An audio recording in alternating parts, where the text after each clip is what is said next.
talk to me. I see in your eyes, Titanic vision.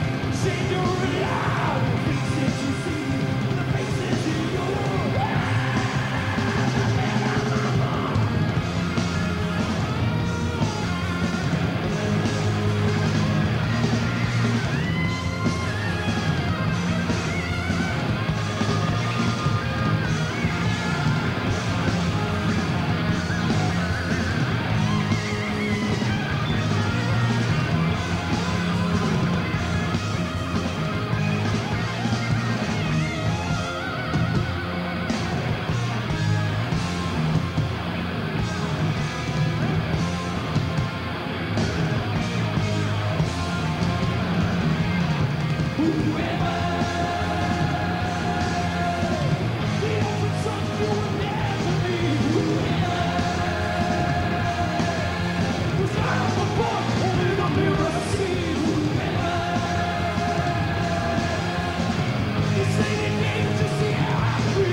Hi and welcome back to Headbangers Ball. Unfortunately the weather has deteriorated outside, so we've come backstage and it's time to meet the second of our 6 featured Donington bands, and in fact I'm joined by Blackie Lawless from Wasp, and it's very nice to see you again on Headbangers Ball. Blackie, how are you? Shucks, ma'am, thanks.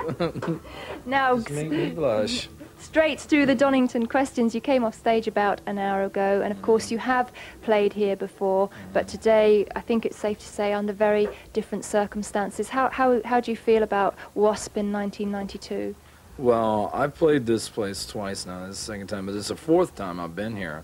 And somebody asked me, what's it like? You know, I said, have you been here before? I said, I'm getting ready to take one of these trailers and just move into it. Next year I'm going to be out here doing concessions and all that stuff. As far as the band now, my philosophies has changed on life. I mean, I've really changed a lot. And the things that I think, I moved from California to Arizona, and I'm very much into Indian culture now and stuff. And it's changed me as a person, so therefore it's going to change the things that I write about. And I've always been a political radical at heart. And the thing that I think that I do best, I mean, the greatest gift that I have is not the talent to sing or play or whatever, it's to communicate to people. Mm-hmm. And the best thing that I can do is to use that platform that I have to say things. I mean, rock and roll originally was designed to be about anarchy and revolution, and when you see something wrong, you say something about it. And the problem is with most bands now, they're singing about the girlfriend's red high heel shoes, and that don't really make it as far as I'm concerned. A little bit of that goes a long way. Okay, but the stage show is obviously very different this time. Well, it's not, we're not near as animated as we once were, because like I said, people before, they were listening with their eyes and not their ears, and if you want people to hear a message, sometimes you got to take it to them direct. Mm-hmm. And that's probably the biggest difference between now and then. Okay. Do you believe that you have as much to prove today or as you did when Wasp debuted here in 1987? No, because I was talking about a change in philosophy. And the only thing I got to prove anything to, only person I have to prove anything to is myself, you know, because if I'm going to be my own worst critic, then probably people will be happy with whatever you do after that. You know, it's like if you're really, really critical with yourself. And I tell you, I've done more to put myself into a grave making this record than any other one I'd ever done before. So as I think about it at the end of the day, I go, you know, is it really that important or not? But one thing I do know is that records are like little time capsules, and they should be the best that they can be, because after they're done, you can't change them, and they're going to be there forever, you know. And it, like, when an artist takes a journey, we all take journeys through life, all humans, but when an artist takes that journey, he leaves his works by the roadside as byproducts of what he was, you know. And when he does that, you should be able to look back at his career and say, that's what he was thinking, That's where he was in his life at that point, and I really think that's what records are for. So they should be the best that you can make. Absolutely. I mean, do you feel that there's more pressure on you now that you're the focal point of the band, or is it still important to you that Wasp is seen as a band? Wasp are an idea, and Johnny Rod, who is the bass player, has been with me since '86, so there's more collaboration going on there than people might think. So I don't really feel that calling me a focal point or anything like that is really being honest, number one, or doing justice to the other people that are there. So if that's the way people want to perceive it, that's fine, but that's not the way we see it.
Well, let's talk some more about the Crimson Idol, because I haven't really had a chance to talk to you in depth about it until now.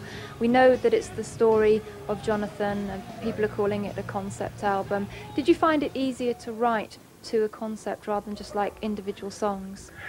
It's really difficult, and I'll tell you why. Because when you do a traditional album, you have the luxury of recording songs and you put them all together, and when they're done you create a running order at the end of that, you know. And if you don't like that running order, you can change it. One of the things that I quickly learned was that when you do something like this, you write the story first, and then you've got music on the side, but you can't really put the music in because you don't know where it's going to go yet. Because the one thing I'm thinking in the back of my mind is, remember the flow. Remember the flow. It's got to, the running order's got to be right, because when you get done, you put all the elements together. If the flow is not right or the running order is not right, you've got to tear it down and start all over again. And after 2 years of building that wall, no thank you. I had no desire to do that. So I said, okay, this has got to be done methodically. Doing a record like this is compared to a regular album. A regular album is a day at the beach compared to this. This took a lot out of me.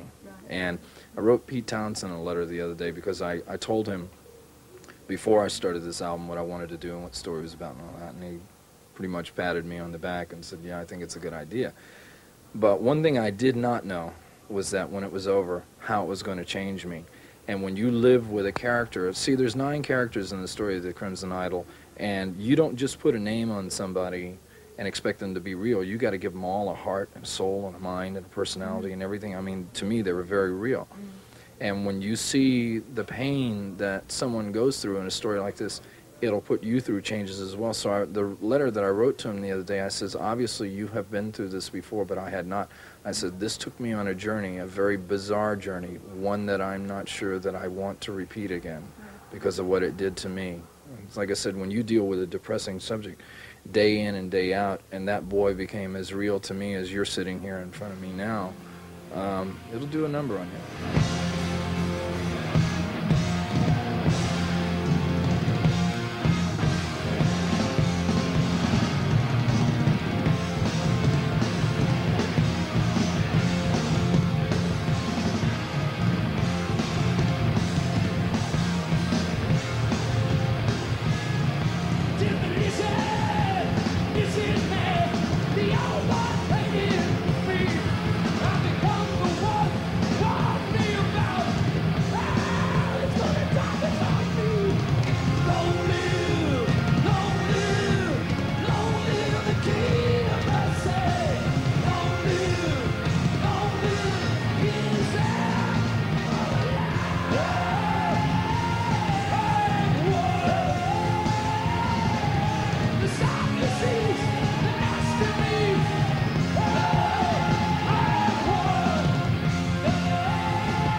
on the album you played most of the instruments, you produced it yourself, and you took a great deal of time over it, as we were saying. How did you manage to keep your objectivity throughout that? That is the single hardest thing to do, is because when you don't have a sounding board, say another producer or something like that, it's really, really tough. So what you do is, which is one of the reasons it took so long to record it. If I would have known what I know now, I could have recorded the record in less than 6 months. But when you don't know what you're doing, you have to put, it's like building a wall, and you take one block and you put it up, and you got to back off and you look at it and you go, okay, that one's all right, and you put another one up, and it's very slow and very methodical, and it's very, very painstaking, because I'm the kind of person that, you know, I mean, as with everybody else in this generation, you want everything done yesterday, you know, it's like, let's hurry up and get it done, you know, it's like, but it does not work with this. You've got to do it slowly, because like, as we were talking before, when you get to the end of it, if it's not right, you've got to tear it all down and start all over again. There was no way I was even thinking about that. I mean, with the time is one thing, but the money that it took to do this is just like, I would have been on the soup line after this. It was enormously expensive to do. It's just as well you had your own studio, really. Well, that's what I did, though, is I built the studio before I did that, because everybody said, okay, what took so long to do this? All right, the last tour, the Headless Children tour, ended in September of '89. I went to Mexico for about 2 weeks and just laid around and contemplated my life and what I was going to do. And I said, okay, I'm going to build a studio, which I eventually ended up being called Fort Apache. Now, one thing that I did not take in consideration is that you can record in studios till you're blue in the face all over the world, but until you build one, you have no idea what's involved. I mean, it's like there's a lot of legwork that has to be done. It took 9 months to build the studio. I figured it'd take 2 months.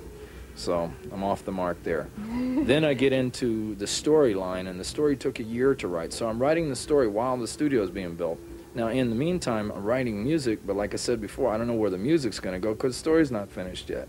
So it's just, I mean, it's tough. It's really complicated. And if I would have known what I know now, I put myself on a 3-year kamikaze course to do it, but I can tell you.